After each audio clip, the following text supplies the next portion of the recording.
Sur Télé 50, bonjour à toutes et à tous. On commence avec l'Assemblée nationale. Sachez qu'Aubin Minakou a échangé tour à tour avec le ministre d'État belge, Herman Decroux, puis une délégation des jeunes des Béni Boutembo. Avec son hôte belge, il était question du dialogue national et les élections générales en RDC. Juste après, les speakers de la Chambre basse du Parlement a reçu une délégation des jeunes de Béni Boutembo. Au menu de leur entretien, considérer les attaques des ADF dans le Grand Nord comme une priorité sécuritaire nationale. Satisfaits, ces jeunes ont été marqués par le sens élevé de sensibilité du président de l'Assemblée nationale. Suivez. Nous sommes au bureau du président de l'Assemblée nationale. Le ministre d'État belge Herman Decroux est venu s'entretenir avec le président Aubin Minakou. Herman Decroux, qui a loué les qualités d'éminent parlementaire d'Aubin Minakou, a rassuré que la Belgique reste et restera toujours amie de la RDC, surtout en ces moments décisifs de son histoire, où le pays se prépare au dialogue politique et aux élections générales. L'ancien président de la Chambre de représentants belge estime qu'en tant que peuple frère, les Belges et les Congolais doivent se dire des choses franchement, sans détour et sans hypocrisie. Nous avons pu échanger de manière très constructive ce que nous pensons les uns et les autres de nos situations respectives. Moi, je crois que ce pays est un très très grand pays, est un pays avec un destin extraordinaire, avec une population dont la quantité et la qualité augmentent. Donc pour nous, le Congo RDC est quelque chose de très important. Je crois que le Congo cherche une voie pacifique, démocratique, respectueuse de ces structures choisies par le peuple congolais pour préparer l'avenir. Et personnellement, je crois que le sérieux des personnes que je rencontre est garant de cela. Juste après, la délégation des jeunes de Béni et Boutembo est venue lancer un SOS auprès du président de l'Assemblée nationale. Les jeunes du Grand Nord appellent la représentation à considérer la menace des ADF comme une priorité sécuritaire nationale. La ville et le territoire de Béni sont secoués par des guerres injustes, nous imposées parfois par les groupes armés venus des pays voisins, et aussi cette guerre-là qui amène à ce que nous puissions perdre beaucoup de gens. Pour rappel, les rebelles de l'ADF sévissent dans le Nord Kivu, mais leur capacité de frappe a été sensiblement réduite par les contre-attaques des FARDC. On ouvre le chapitre du dialogue après l'annonce du chef de l'État Joseph Kabila sur ses assises qui seront convoquées dans le tout prochain jour en République démocratique du Congo. Les réactions fusent de partout. La dernière en date est celle du commissaire spécial du Kasaï oriental qui félicite le chef de l'État pour son pragmatisme et invite par ailleurs tous les Est kassaïens ainsi que les acteurs politiques et différents regroupements à prendre part à ces grands forums.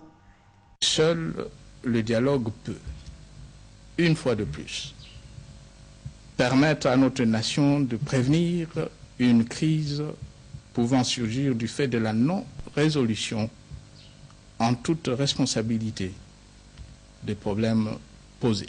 C'est une convocation solennelle qui ne cesse de susciter des réactions tant dans la classe politique congolaise qu'étrangère, voire dans le chef de la population. Au Kasaï-Est, dans cette nouvelle province où trône Ngoïka Sanji, la proposition est la bienvenue. Le dialogue est une vertu. Les hommes se parlent. Les animaux se dispersent. Autour du dialogue, on discute ensemble pour épargner notre peuple ou la nation congolaise qui est notre patrimoine, que nous devons préserver. Moi, je crois qu'on pouvait saisir cette opportunité que le chef de l'État offre à tous les acteurs politiques, à la société civile, de se rassembler. Le numéro 1 de cette province se rallie à l'idée du procureur général de la République qui met en garde les fauteurs de troubles. Comme Flori Kabange, Ngoïka Sanji lui aussi est contre la violence. Appeler les gens dans la rue à manifester n'est pas signe de l'amour patriotique. Pour rappel, sur instruction du chef de l'État, un comité sera mis en place. Objectif, apprêter les documents de travail, élaborer les projets de l'ordre du jour et du règlement intérieur. Dialogue politique en RDC, on en parle encore. Le directoire national de l'Alliance de forces démocratiques du Congo a tenu une réunion en vue de s'approprier du contenu du message du chef de l'État Joseph Kabila. La FDC qui salue et prend acte de l'ultime décision du président de la République de convoquer le dialogue politique tant attendu d'ailleurs, estime que ces forums constituent et demeurent un cadre par excellence où tous les délégués de diverses composantes devront en toute responsabilité et patriotisme trouver de voies et moyens pouvant hisser la RDC au nombre de pays ayant organisé des élections transparentes, démocratiques, paisibles et exemptes de violences de tout genre. Ils l'ont fait dans une déclaration rendue publique ce jeudi. Ce forum constitue et demeure un cadre par excellence où tous les délégués de diverses composantes devront, en toute responsabilité et patriotisme, lever les grandes options fondatrices susceptibles de baliser la voie pour hisser la République démocratique du Congo au nombre de pays ayant organisé les élections transparentes, démocratiques, paisibles, exemptes de violences de tout genre. Le chef de l'État vient une fois de plus de répondre aux pressantes attentes des hommes et des femmes vivant au plus profond du pays, et ce, dans le but de privilégier et de garantir l'intérêt supérieur de la nation congolaise qui devra corroborer avec les réalités de l'ère. Ce forum devra également poser les bases prospectives pour un lendemain inclin de confiance, de respect entre tous les acteurs sociopolitiques, tenant compte de l'impératif du développement sur le BIM attente des populations congolaises. L'AFDC estime en outre qu'un large consensus devra être trouvé sur la question des financements du processus électoral et sur le calendrier global y afférent. L'AFDC tient solennellement à féliciter le président de la République pour son initiative louable de convoquer le dialogue politique inclusif en vue de trouver un large consensus sur les questions brillantes et préoccupantes de l'ère. 2. Exprimer son soutien tout azimut à cette démarche politique, citoyenne et républicaine, le dialogue étant une vertu démocratique. 3. Appeler le peuple congolais à se mobiliser comme un seul homme pour accompagner le processus et s'approprier. 4. Confirmer sa ferme volonté à contribuer à la bonne tenue du dialogue et y participer activement à travers ses délégués et tous ses membres à travers le pays et ailleurs. Et outre l'AFDC, sachez également que le cadre de la Convention de fédéralistes pour la démocratie chrétienne, Confédec, soutient le dialogue. Ils l'ont fait savoir au cours d'une réunion présidée par le leader national de ces partis, Venant Chipasa, réunion à l'issue de laquelle une déclaration justement finale a été rendue publique. Suivez. Cette réunion, Venant Chipasa, président de la COFEDEC, l'a vu une adresse à un appel au cadre du parti et à toute la population congolaise à s'approprier le dialogue politique national. Nous sommes d'abord venus expliquer au cadre du parti le contenu du message du chef de l'État et jusqu'après avoir suivi ce discours, et surtout moi qui suis membre du bureau politique, j'étais dans l'obligation de venir rendre compte au cadre du parti. Un appel bien reçu par tous les cadres de la COFEDEC qui se sont joints au président national de leur parti pour une déclaration commune de soutien au dialogue. La COFEDEC remercie le chef de l'État, Joseph Kabila Kabange, pour avoir convoqué ce dialogue politique national tant attendu par tous les Congolaises et les Congolais et pris de paix. La COFEDEC soutient totalement la tenue de ce dialogue et invite toute la nation congolaise à s'approprier de cette opportunité offerte afin de discuter des problèmes majeurs relatifs au processus électoral dans notre pays.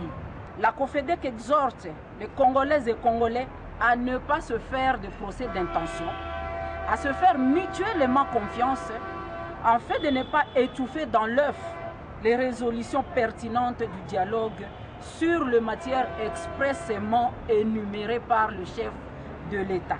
Actualité oblige, Venant Chipasa a aussi fustigé la réaction de l'UDPS, faisant suite à la convocation du dialogue par le président de la République. Autre chose à présent, ça y est, le Conseil économique et social a désormais une base référentielle pour les actions de l'autosaisine. Cette disposition a été adoptée lundi dernier au cours de la plénière de clôture de la session ordinaire de cet organe consultatif.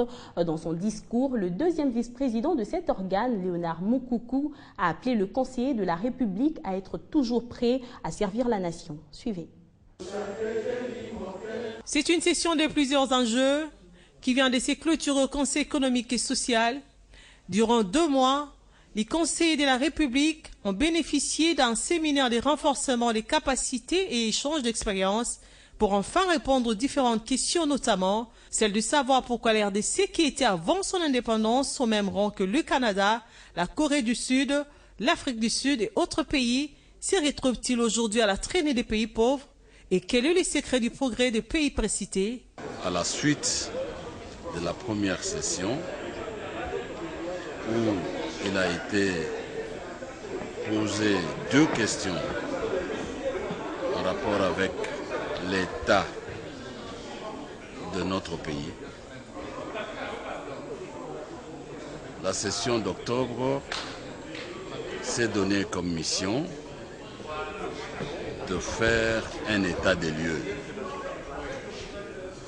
en ce qui concerne les différents domaines en rapport avec les 7 commissions permanentes du Conseil économique et social. Président de la cérémonie, au nom du président de cet organe qui est en mission à Paris, le deuxième vice-président, Léonard Moukoukou Etonda, a fait savoir que la disposition, telle qu'adoptée par les conseils de la République, constitue désormais une source pour les matières d'autosaisine de cet organe. Cette session d'octobre n'est pas la dernière à tabler sur la situation socio-économique du pays, vu que cet organe tient à déceler les véritables problèmes qui rongent l'économie et le social du Congolais.